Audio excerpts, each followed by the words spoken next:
And it was only when I started messing around with the synthesizer that everything changed and I could see a different way ahead. For me, the success in music is finding these sounds that work in context with other things.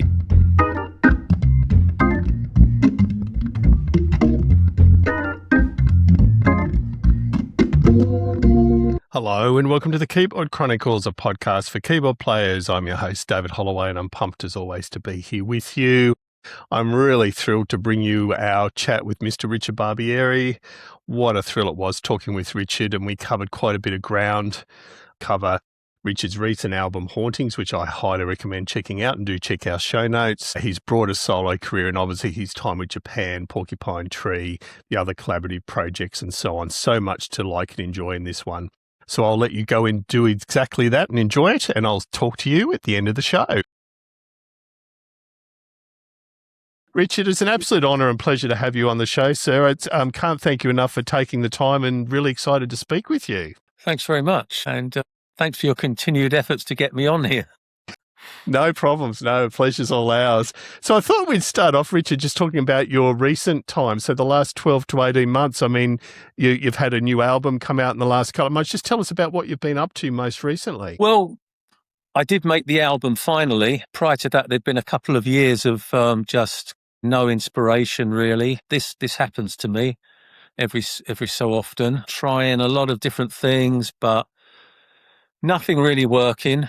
And I don't push it too much. I just wait for it to come. And then suddenly, at some point last year, it came in a flurry. I had the idea, the concept, the feel that I wanted for the album, combinations of sounds and samples and sound design things that summed up what I wanted to get across.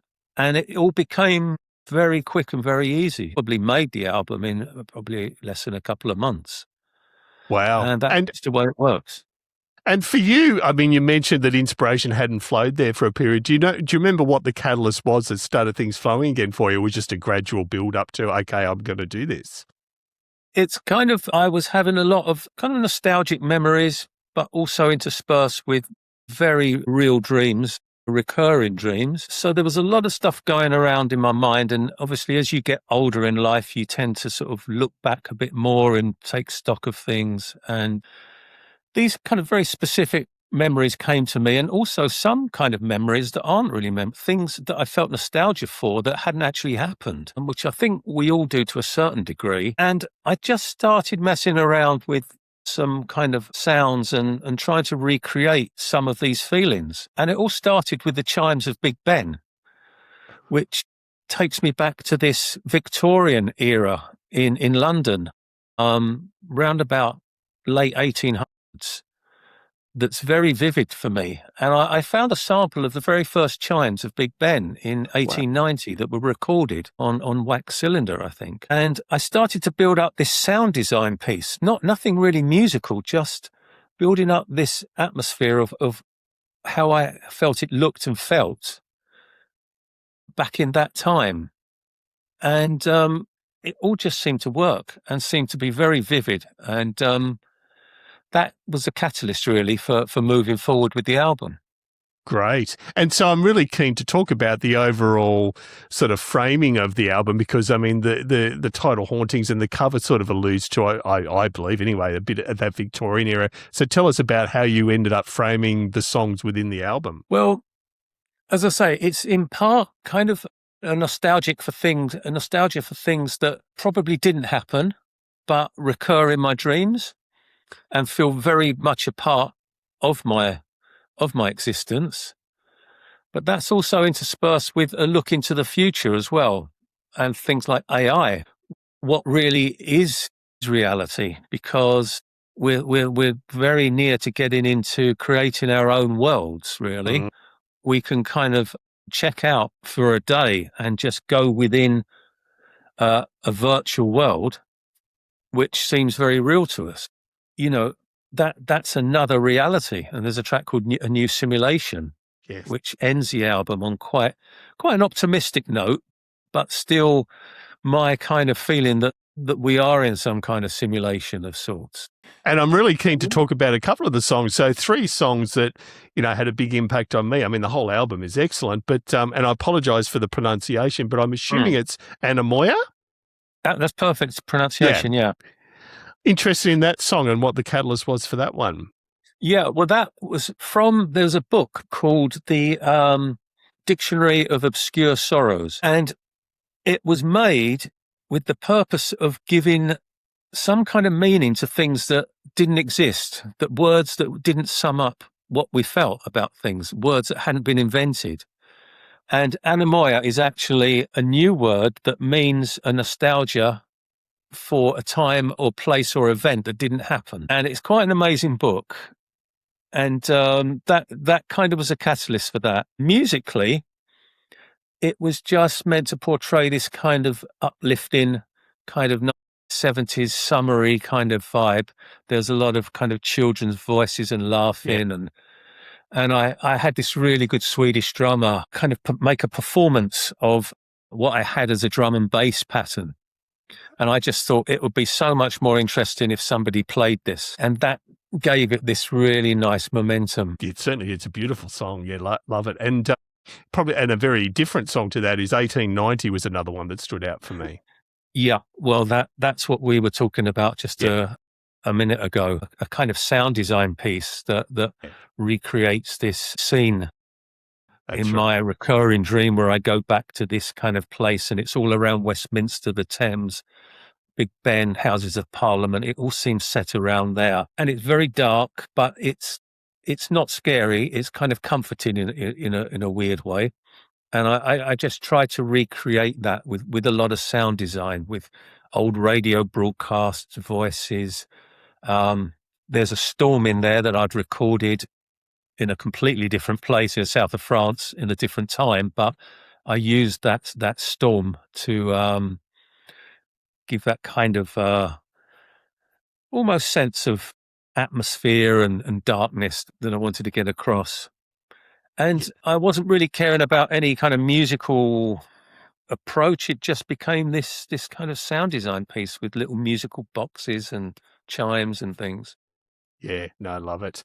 And the two, it's sort of a pair, I'm assuming anyway, Richard, that really stood out to me were Reveille and Last Post, which for our non-UK, non-Australian listeners, I think they had particular resonance with us from World War I and World War II. But tell us about, because the actual music is nothing like those two pieces. Well, as far as, directly, tell us about those two. And yeah, well, you're right. That is, it's kind of my humble tribute, really, to those people and the kind of trying to get across the feeling of what it must have been like to be so far from home in a strange place and under that kind of pressure and that foreboding kind of atmosphere. And yeah, I wanted to kind of have the morning Reveille and the Last Post in the evening. And I think the Last Post, I used Luca Calabrese for trumpet. I did want that feel, and I think I've got a little bit of that in there. And it's quite solemn and somber. And I don't know why that came to me, but I just felt I wanted to just make a kind of little tribute. And the other one I wanted to ask about was Artificial Obsession, which I'm assuming links into what you were saying before with the simulation song at the end as well, but sort of more future-focused piece. Yeah, that's kind of quite a bizarre piece. There's an American woman whose voices I use a lot in my music. It all started when I went onto a sampling site and I found some spoken word things that she'd done, some poetry and so. And I don't know why, but American voices cut through music really well. They just seem to really work. Right back to, my influence was My Life in the Bush of Ghosts, David Byrne and Brian Eno. Those kind of the way those voices cut through. I've been using her voice in a lot of things and I do mess around with it and she says it's fine. And I used it for this track and what it really is quite a sweet little kind of love poem, really. But I slowed it down and I started processing it and it took on a whole different feeling and meaning. And it became something quite disturbing. It was a bit like in the David Lynch film when you get those slowed down vocals. And so I put that in with the music and it just became this narrative about this almost obsessive AI robot. So in my mind, what it is, it's an AI robot that is set kind of in 2036, round about then. That's when it was made. But actually, we're really in like 2099 or something. And this is a defunct model of an AI robot, like an AI girlfriend robot that is just walking around this desolate house, broken down house. And because the battery hasn't expired, and she's just still walking around kind of uttering these kind of pointless sort of love platitudes. And that sort of appealed to me, and I thought it was kind of quite a funny image. It's a kind of dystopian future type thing, but that's how I see it. Yeah. And I mean, you've painted a really vivid picture there, and also mentioning David Lynch. One of our viewers, Matt Goodluck, actually posted a question he wanted me to ask you, which was, given how brilliantly you do sound design and the atmospheres you generate with your music, I mean, has soundtrack work ever been on your radar? Yeah, well, I would have loved to have done it. It's just one of those things in life that just doesn't happen for some reason. Yeah. Never got asked, really. Never got the breaks. I didn't want to go into this whole library music thing because really it's writing things speculatively. Yeah. And the whole way it's set up isn't great. Yeah. I was always just hoping that there'd be a director or a producer who would hear my music, like it, and then say, do you want to be involved? But it doesn't really work that way. It's a little bit of a closed shop. It can be. Never too late, Richie. You never know, but yeah, you're right. And so I do want to cast back now, if you don't mind, right back to sort of childhood and your musical upbringing. I know you've been quoted often as saying you're not a highly technical player, and as most of us aren't. But tell us about your childhood and your involvement in music and what made you develop the passion you have that's lived through to this day. Well, I had a huge love of music. I was a massive music fan, probably around about 14, 15 was when that happened for me. Before that, it was all kind of sports. And then suddenly I just became a huge music fan, went to loads of concerts. I did actually have a proper job for a year, so I managed to have some disposable income. So I would buy plenty of albums, go to see loads of bands. And as with most bands, it was formed at school with schoolmates. You know, you get together, everyone sees what instruments are still left to play. And so I tried keyboards, and I just had no real aptitude for it. It wasn't working. And in the early days, it was quite a struggle for me to kind of just hang on in there. And it was only when I started messing around with the synthesizer that everything changed, and I could see a different way ahead. And suddenly I could do something that was a bit different, that was my own. It didn't rely on me having this knowledge of the keys and this kind of fluency of playing. And really, that's been my approach ever since. You know, I've tried to make one note sound very interesting rather than 500 notes. Absolutely. No, you've certainly achieved that. And so obviously, you know, with the formation of Japan, that you were relying more on sound design and texture, which I would argue is what made the difference of that band standing out as something incredibly unique. Yeah. Again, I think that's what I bring to the band. It's not the conventional keyboard player. It's kind of something a bit different. I like to introduce abstract sound, atmospheres, textures. So it wasn't about playing these scales or playing these kind of flashy pieces. And it's the same in Porcupine Tree. I mean, you know, there's some incredibly complex music going on there, but it kind of works so that the one end of the scale, you've got Gavin Harrison, who's this unbelievable musician, and me at the other end, probably a non-musician, and Stephen in the middle, who can bring it all together. And that kind of works.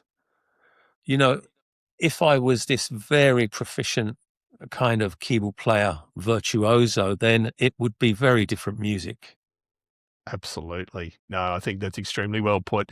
And I mean, obviously, before we move on to Porcupine Tree and the other collaborations, I mean, with Japan, it went through a massive transformation from what was arguably initially a glam rock act into a pioneering electronic and art rock band. So I know, what was your gear like at the time? I think that you had a Roland System 700, I think it was. Like, just tell us a little bit. There you go. Yeah, wow. Okay. That's amazing. That's the same one. Yeah, there you go. Looking back now, it's incredibly brave. I didn't realize at the time I probably wouldn't have done it, but I used to go on stage with that.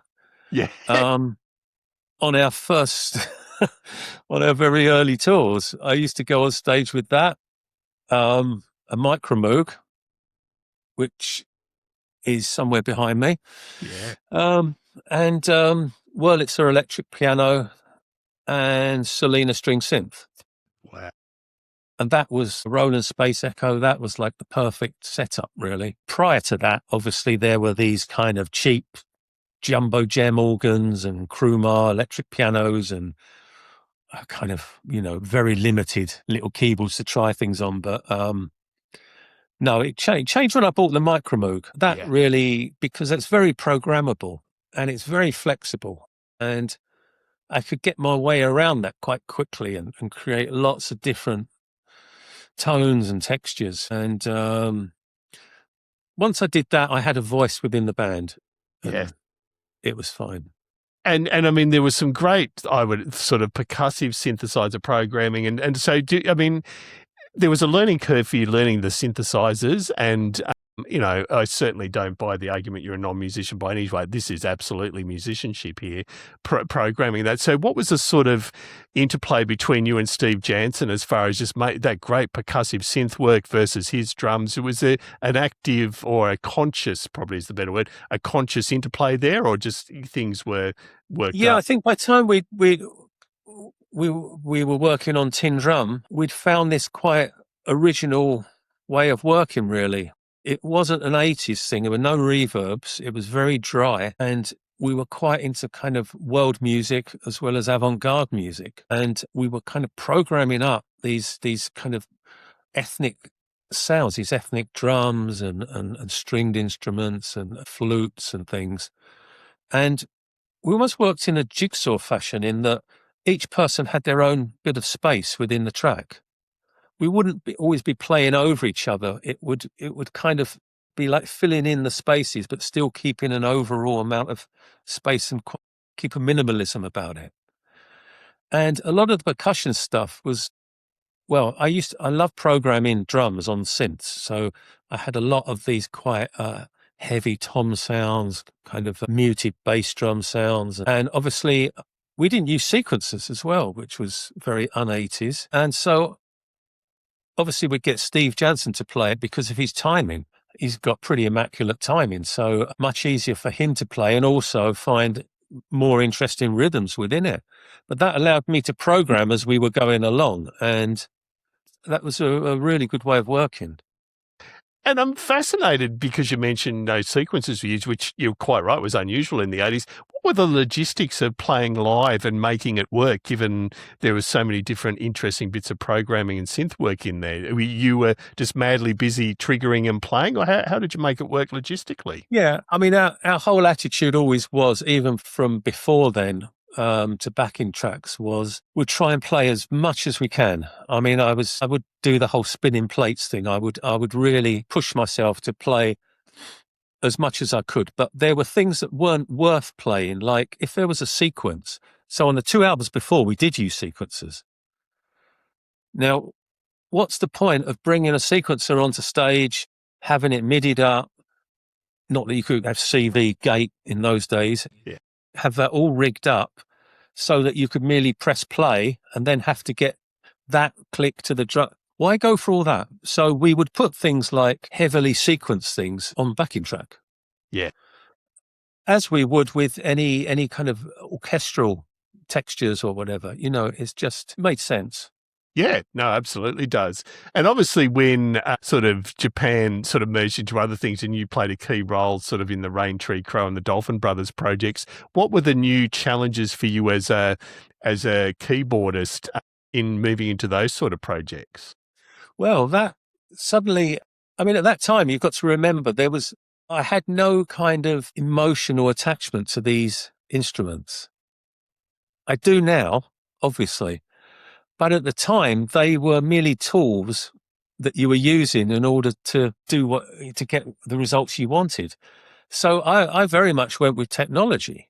So when digital synths started coming in, I embraced those and I just went about programming those. So by the time we got to Raintree Crow, I had an Ensoniq VFX, a Roland D50. I had the emulator, the emulator too.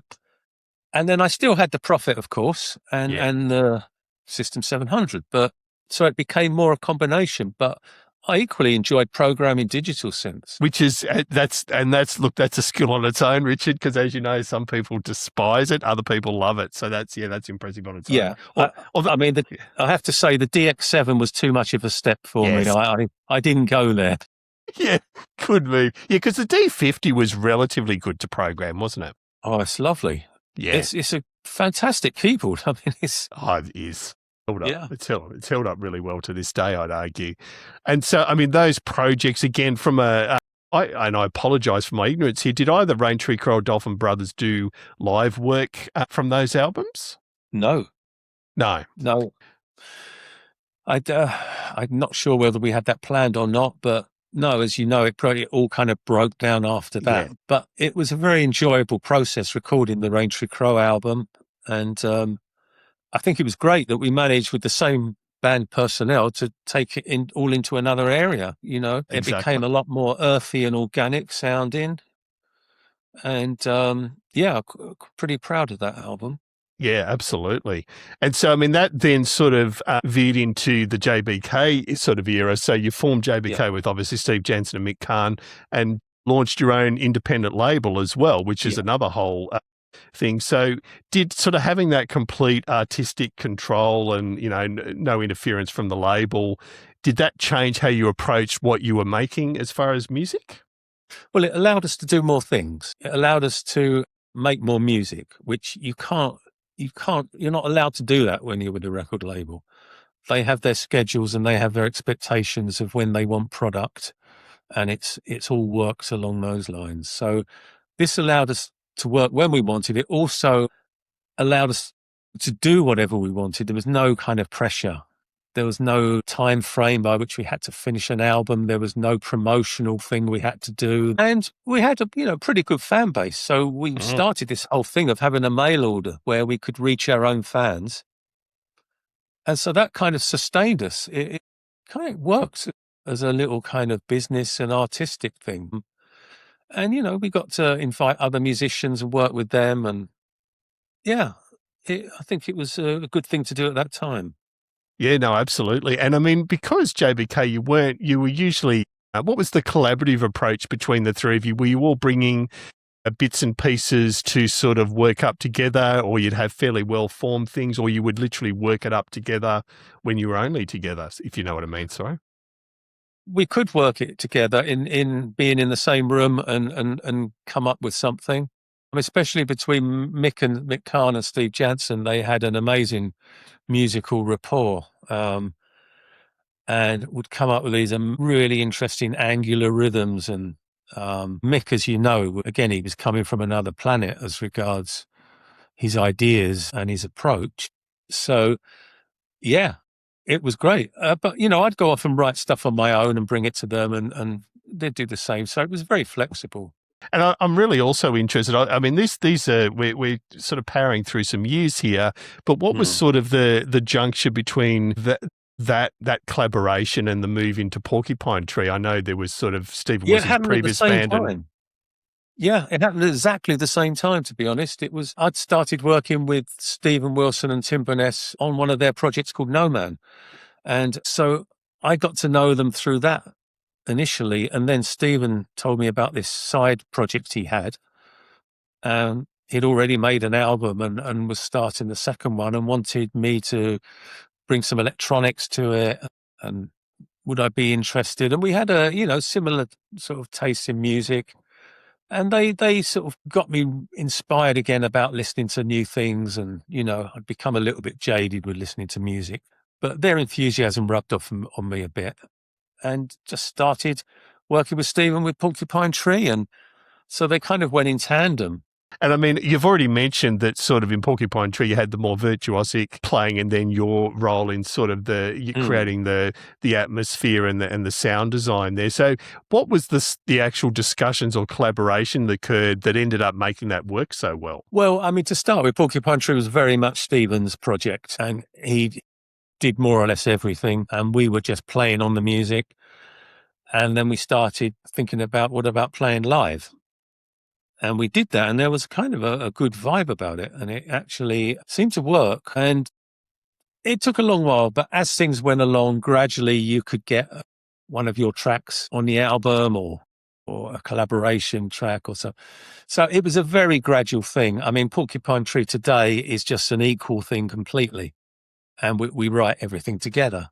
Yeah, for a long period, Stephen was driving the whole thing. But by the time we'd made the fourth album, Signify, we went into the studio as a group. We played as a group, and that had a real band feel about it. By that time, we were introducing our own ideas and arrangements into the music. So, although very much Stephen's vision, we were. It felt a lot more like a band. Yeah. Which is great. And I know in those sort of the heavier, more complex albums like In Absentia and Fear of a Blank Planet, there's sort of a different musical feel to those two in particular. How did you have to adapt what you did to evolve along with that? Yeah, difficult. Very difficult, because you've got to kind of find the space, and you've got to find the right position and the right frequencies, and you're working with, these two multi-track guitars, very heavy. But I manage, it's a challenge, but that's what I like, because my whole background really is programming, programming up sounds. And for me, the success in music is finding these sounds that work in context with other things, that can sound a little bit different. So, of course, with the heavier stuff, I went a bit more industrial with the sounds, a bit quite sort of heavy, which was good, having this Access Virus. Yeah, great. That was very good for that, as well as, and I processed a lot of their sounds, and I just tried to make it experimental and try to find my space in it. Yeah. And I'm also really interested, you mentioned about programming, and programming is a highly intellectual pursuit, but in Porcupine Tree, there's such great emotion in a lot of the music. So I assume it's just gut feel that if you're picking a particular pad or soundscape to use to really help generate that emotion, it's just what it does for you emotionally that helps you choose it? Yeah. I mean, I work closely with the lyrics as well, which a lot of musicians don't. I really take care to get the lyrics. And even if it's just my interpretation of the lyrics, it's still something that I can work with. So I will often follow a cue sometimes to what Stephen's saying that will inspire me to produce a certain sound. There's a kind of interplay going on with the voice and the synths, as well as there is with the drums. So it's very subtle. Most people will never ever notice it, or, but for me, that's part of the process and part of the enjoyment. Yeah. Look, I'd actually argue the Porcupine Tree fan base and also Stephen's solo fan base probably do notice. That's my observation of that fan base. And I mean that in a totally positive and admiring way. And as far as live performance with Porcupine Tree, I assume they were some of the bigger gigs you've done over your career, but again, what was your approach and making it work live? Again, pretty much the same, or? Well, we had that 12-year hiatus after the incident, and the band version basically fell apart at that point, and I kind of felt we needed a break. We needed a break before that, to be honest. And I figured we'd just come back together in a few years and carry on. And of course, that didn't happen. Anyway, somehow during that time, we managed to start communications again and get back together, sent ideas around. And anyway, by the time we came to make that album, our audience had tripled, and that was without doing anything. Yeah. So I think it was a case of people just discovering the band and buying everything and just getting their mates to, and then just this. So when we came to do to book the shows, the agents were saying we're booking these arenas. Yeah. So there we go. We went from playing in a pub to Two Men and a Dog to playing sold out arenas. What are your recollections of those first times playing arenas? What was that like for you? A lot of players say it's just surreal, and it's really not any more nerve-wracking. It's just weird. That's right. Yeah, that's correct. It's not nerve-wracking. You feel quite separated up there. You know, all these places, they're like empty boxes. You take your production in and you build a show. So they don't really have any character. You've got to make the character for that evening. You've got to create an atmosphere and a look, and with the production, the lights and the sound and everything. From the point of playing keyboards there, I mean, we're all on in-ears, and I've got great control over what I want to hear on stage of the other musicians. So you can get into your own little world, and I can also dial in some audience. If I want some of the excitement, I can dial that into my in-ears. So it's very controllable, and it's great. It's at first it's odd, but then it's great. You've got total control. The problem is when you're programming up for those type of things, you've got to take into account the size of the place. Now, I use a lot of reverbs and I use a lot of effects.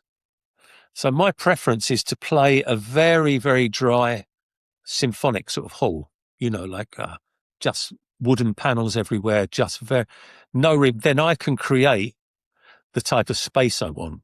Yeah. Playing in a big box of an arena, it's already got this huge amount of reverb, and it's difficult. That's a challenge. So you kind of program accordingly.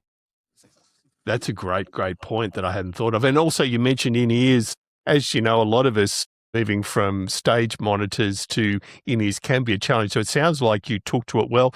How long did it take you to get used to moving to in-ears and all the benefits that brings? It's like, I'm a bit of a traditionalist, and I don't necessarily like change. And so whenever anything comes along, I always say, no, I'm not going to stick to this. I won't like that. It was the same going from a manual car to an automatic. I was one of the last people to still be driving manual. And I said, no, it's not like driving. Everybody said, look, as soon as you get an automatic, you'll love it. And you do. Absolutely. And it's the same with in-ears. It doesn't take too long. And then suddenly you think, this is brilliant. It is. And did you find you had to experiment? And we're not a brand-focused podcast at all, but what do you go to in-ears now? Did you find you had to experiment with a few before you got the right set that really worked for you? Well, we had a guitarist on tour with us, touring guitarist, who already had these and had an in with these certain companies. And so we were able to sort of try these and see what we liked and what drivers you needed and how. I mean, the big trouble is that you lose a lot of the bass, I felt. Now, of course, you can have drivers for everything. So the sound isn't as nice as putting on a pair of Bose headphones or something, or, it's not a lovely sort of sound, but you soon get used to it. And of course, stereo is very important for me. A lot of my set is all about stereo in a way. So that's what I used to miss when you used to have monitors. You could have two monitors on stage, yeah, but it never I could never feel the sounds the way that they should be.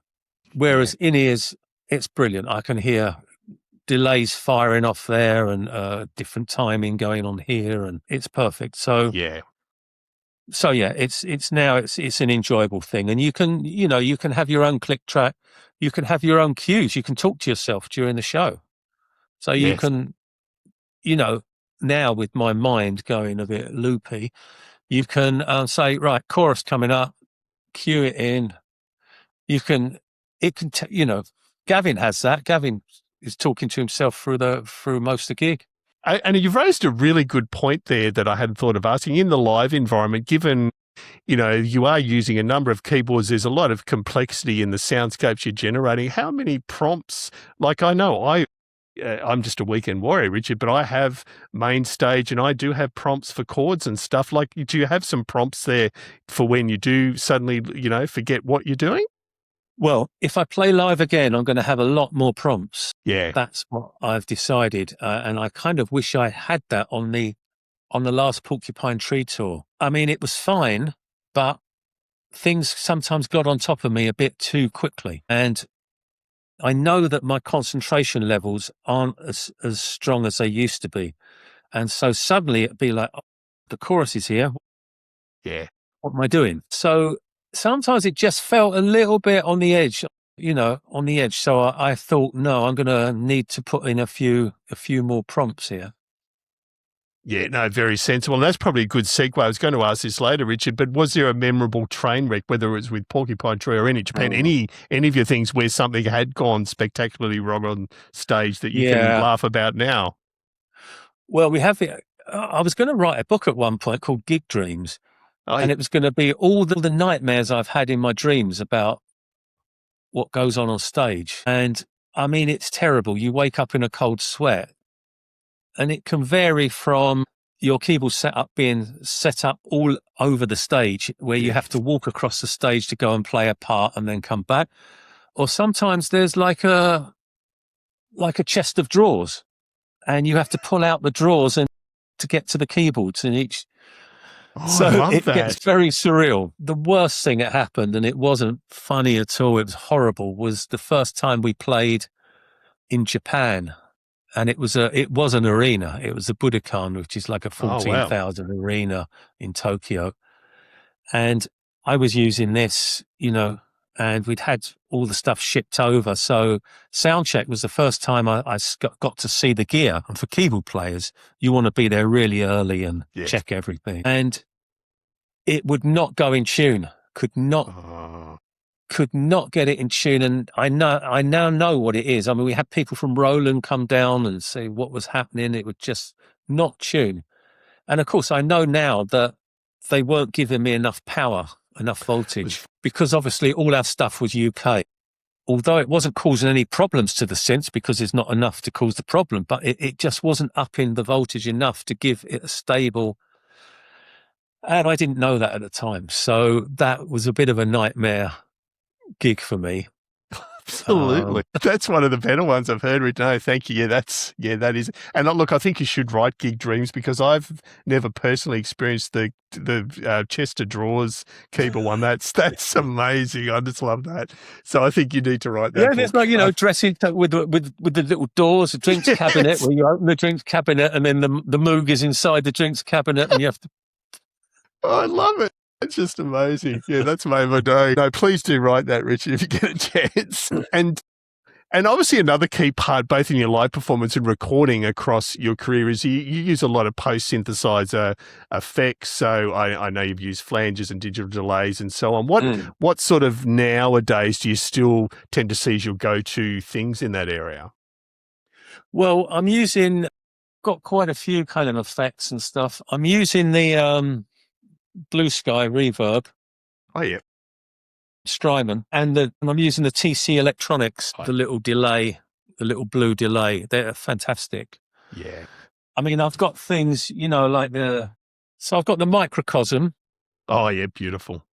Now that's very interesting, but I find it doesn't blend in with the initial sound. You either have what this does or you don't. You may as well have it on 100% effect. Right. And work from it that way. So that doesn't work so well. Cathedral reverb is quite nice as a backup to the Strymon. What's really cool is this tensor. Okay. That is a very interesting pedal. It kind of sort of takes parts, reverses it, mixes it in. It's like a particle sort of rearranger, a granular kind of approach almost. Very, very interesting effects to put a synth through that. I've never actually got a better sound than when I was putting the old Prophet through an SBX. Wow. That just works so well. Yeah, well, they're both iconic pieces of gear, to say the least. Yeah, okay. Yeah. I don't know if you wanted a roundup of what's in the room. Oh, I'd love to. Look, our viewers will love it. I apologise to our audio listeners, but our video listeners, please, go ahead. Okay. So as I said, I've got here the old Indigo, the Access Virus Beautiful Indigo. I've music, got yeah. two of those. Fantastic virtual synth. What I've been playing a lot with lately is the Medusa. This is Dreadbox. And this is a thing between Dreadbox and Polyend. And this is amazing. It's become part of my new sort of setup now that I want it for my solo gigs. Yeah. The Roland CO2. Oh, yes. That's fantastic. It's just tiny, but it's absolutely fantastic. And I think the best bits are coming from SC Electronics, to be honest, Yeah. because Roland hasn't really made anything that great in a long while, I think. Oh, it's wonderful. I've got two of those as well. Behind that is an old Casio sampler. Do you remember the little SK sampler Yes. thing? Yeah, yeah. Which they're quite trendy, apparently. Behind that is a Yamaha CS01, little mono Oh, not. synth. Here is recent purchase that I absolutely love. It's a Solar 42F by Oh, Elta. God, beautiful. It's an ambient drone machine, but it's pretty amazing. I don't know where to start, but you've got like 5 voices each in each of 4 drone locations. So you've got 20 oscillators. You've got an extra 2 oscillators to play as you would in normal synth. You've got a 5-step sequencer, as you'd get on an old buckler. Yeah. It's got pickups, so you can actually play the synth Yeah. itself, scrape it, play it, drag across the keys. It's got 2 sort of LFO sections producing really odd sounds. Everything, it's like modular, so you can make so many connections between it. You can I put want one. it's absolutely amazing. This is the old System 700. 700. Very rare. I think there's only 45 in the world. Oh, left. Yeah, wow. Next to that, I'm going to get up. Over here, I've got 2 of these Roland Boss 505 loop station. Oh, yep. These are fantastic. So I've been using these live, and you can work in really a lot of different ways, very flexible. And it's got like about 13 hours of sampling time. Tough. This is the Moog, Micro Moog, the original 1976. That's just an Arturia beat step. Behind me was this new Nonlinear Labs C15. Oh, I'm unaware of that one. That's a nice piece of gear. That works in a very different way. So it's basically just 2 oscillators, 2 sine waves. Everything goes from those 2 sine waves, but the signal path is very kind of inventive. You can feed back things back into the oscillators and the filter. It's something quite different and interesting. So that's another loop station there. Oh, loop station. Yeah. And here we've got the more Dreadbox stuff. It's a Greek company. The Typhon, the Nix, Dupfer sequencer. This is the new Prophet desktop version. That's a little box with a couple of Volcas in there. And this is the original Prophet. Yes, there we go. With my cats behind it. Beautiful. There you go. So what year did you buy the Prophet? Do you recall, Richard? It would have been 83. Yeah. 82, 83. Yeah. Well, thank you for that. It's a real privilege to see you. And look, huge kudos. It's certainly a hell of a lot neater than my studio. So you get kudos for that as well. Oh, there's a V synth on the sort of on the floor. Oh, the V. There. I was going to ask, but yeah. I love the V synth. Yeah. Yes. I think it's probably the last great synth that Roland made, for me anyway, in my opinion. Yeah. I absolutely love it. And I'm assuming you're not a big user of software-based synths, Richard, given the amazing studio you've got. Well, I do. I mean, I use software synths as well. So mainly I work in Reason. Yeah, so that's my recording setup. I know a lot of people don't, so they don't consider it a pro setup, but it does all the things that everything. Absolutely. I make all my albums in that, and doing my Yeah. recording. And so I use the synths within that, actually, that I like a lot. I also use a lot of Arturia stuff. Yeah. I've got the CS80s and Yeah. it's nice for the old Selena string synths and all the things Yes, I used great. to have, haven't got anymore. That's right. No, exactly.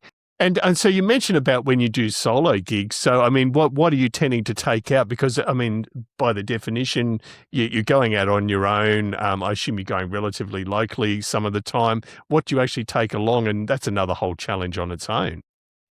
Yeah, well, this has now changed. What I used to do, I mean, it's quite rare that I do solo gigs, but when I did, I went down that whole route of the backing tracks and all that kind of performing the album, trying to do as much as I could on stage. And then I just had like an epiphany after making this album. And I just thought, why don't I just go on stage without a computer and set up little scenes in the loop station, set up samples from the album, chord passages from the album, different beats, and then I can just play along to those and I can stop whenever I want. If it's not Yeah. working, I can just switch to something else. And there's nothing telling me that I've got to do this or do that for No. a certain amount of time. I'm not tied in.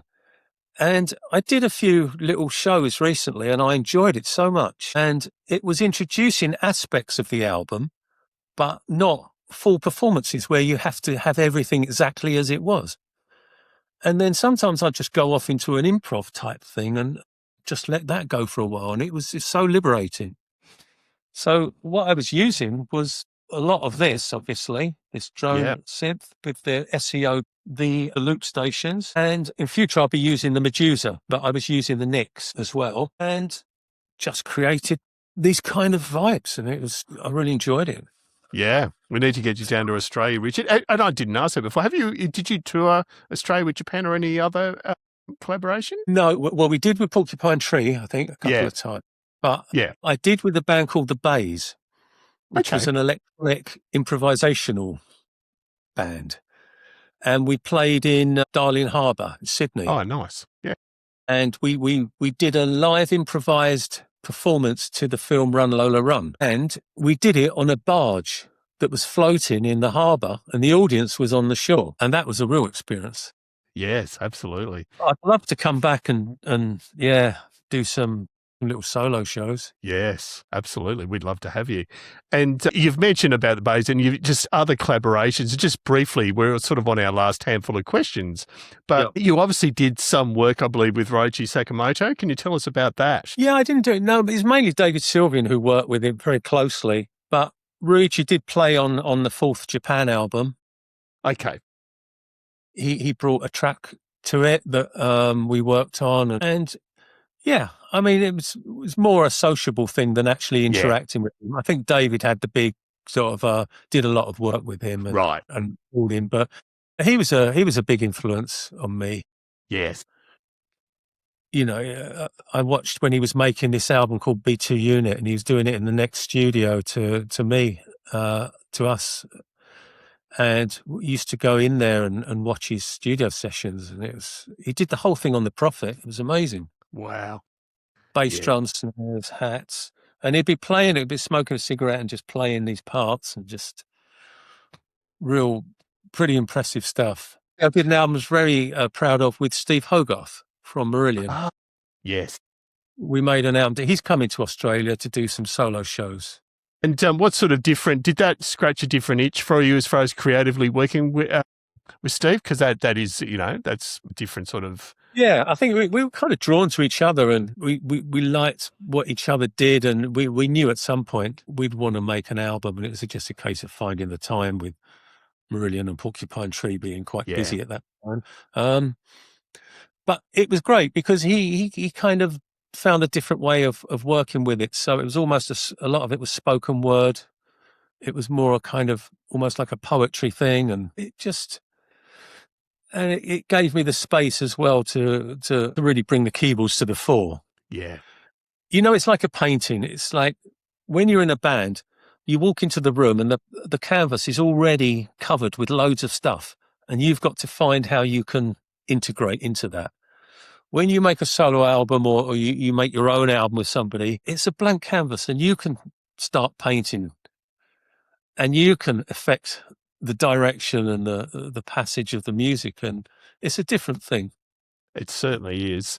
And to take a bit of a left turn, Richard, I believe you've contributed some custom presets for some of the major synth manufacturers, yeah? Yeah, I used to do that a bit. Yeah.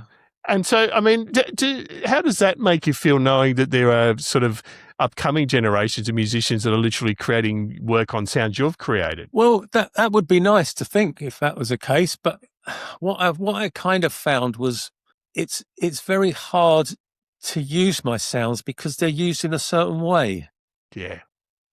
Like when you get a library or you get, somebody's programmed a set of sounds for the synth and you go to it, it's usually always the same. You end up with the piano sound, the electric, the organ, the marimba, the chiffy flutes, the lead synth, and they're all very boring to me, but they're very playable. You can't go wrong, That's right. But sometimes I program sounds that only work within the last octave of the keyboard. They're not meant to be played in low down. They just work up here, but how do you explain that to someone? Other ones, it has to be a combination of two notes together, or there has to be aftertouch used on one. It's very difficult. Yeah. And the more you try to find sounds that can be played by anyone, the more ordinary it gets. Yeah. You understand what I mean? So I don't think I'm really cut out for that unless I had extensive notes on each sound, Yeah. And last two questions, Richard. So it's a big one. The second last one is, what sort of legacy would you like to think you'll leave in a music sense in 50 years when you're no longer playing? Well, that's, for me, that is the afterlife. It's what you leave behind, I think. And so things live on. Your body lives on in a way. The atoms, the cells live on, things morph into other things, and your work will live on. It lives on in the hearts and minds of people. I mean, I already get people saying nice things that, this album meant something to them. That got them through difficult times. Someone else will say, I went to the beach yesterday. I pulled out this album of yours. I used that when we drove down the coast, and all these things, and that for me that's the whole purpose of making music. It makes me feel great that the music stretches out globally and it reaches people.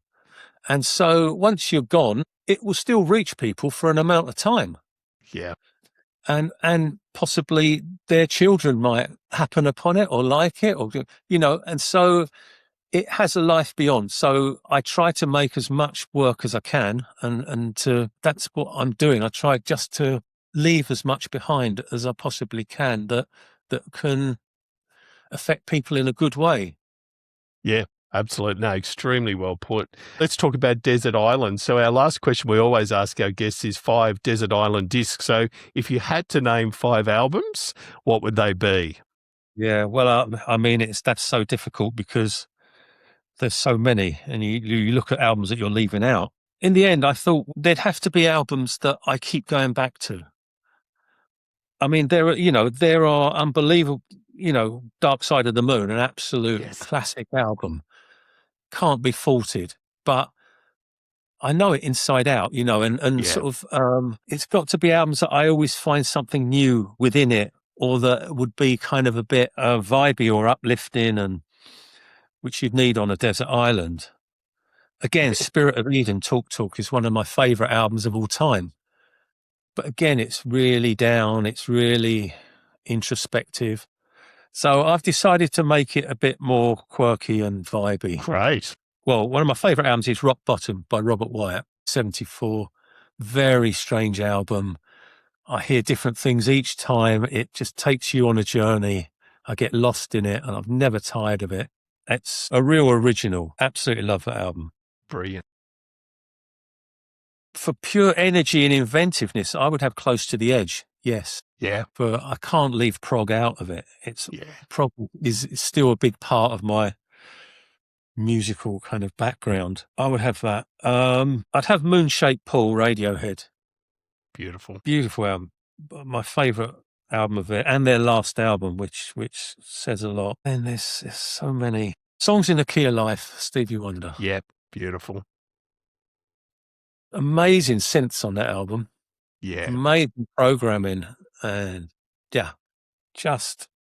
and it's a double. You get more for your money. Would last you longer.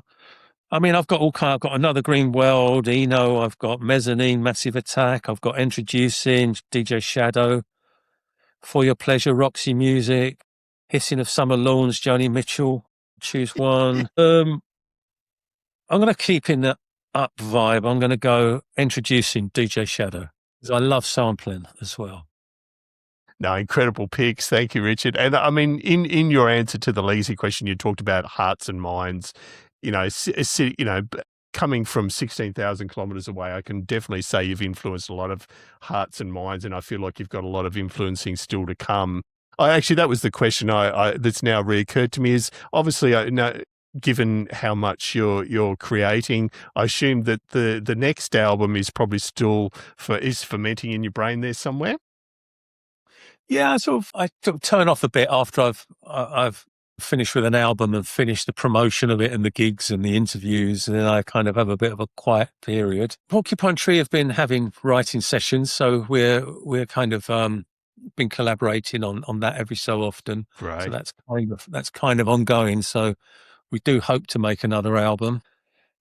And I might return to this thing I did a while back. It was called Variants, and it was a series of EPs that then kind of released in a box set, and it became a nice little collection. I'd like to do maybe another one of those, because there's no time constraints or pressure with it, but make it all collaborations.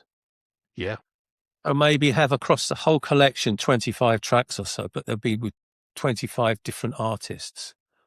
And that would be a nice thing to do, I think, because it. Yeah. Whatever it is, Richard, I know I'm excited to hear it, as are a lot of people. So, no, again, cannot thank you enough for your time. You've been extremely generous with your time, and we look forward to seeing what's to come next. And there we go. I hope you enjoyed that chat with Richard. What a scholar and a gentleman, an amazing musician to boot. So, yeah, I really do hope you enjoyed that as much as I did speaking with Richard. So, again, thank you for listening. It's always a pleasure to have you on board with the show. Special shout out to our gold and silver supporters that have joined us with membership on either Patreon, Substack, or YouTube. For those of you watching on YouTube, if you look at that little join button just below this video, it really does make a world of difference to us. Or if you're a major lover of Substack or Patreon, please consider. We super, super appreciate it. So our current gold and silver supporters are the amazing Tammy Catcher from Tammy's Musical Stew. Thank you, Tammy, as always. Mr. Dewey Evans from the sunny land of Wales. Thank you, sir. Troy Kinnett, the amazing keyboard player with John Mellencamp, but also does a whole bunch of other fascinating stuff with music. TroyKinnett.com, TroyKinnett.com. Mike and the team from Midnight Mastering, always a stalwart supporter and great purveyor of quality mixes and masters. Dave Bryson, the team at the musicplayer.com forums, great place to hang out and talk keyboards. And last but definitely not least, Mr. Paul Heaton, the Dreamscapist. If you want some great relaxation, meditation, sleep music, or just enjoy good ambient music, then check out the Dreamscapist on YouTube. Again, thank you for listening. Do keep in touch via our email or on socials. And until next episode, keep on playing.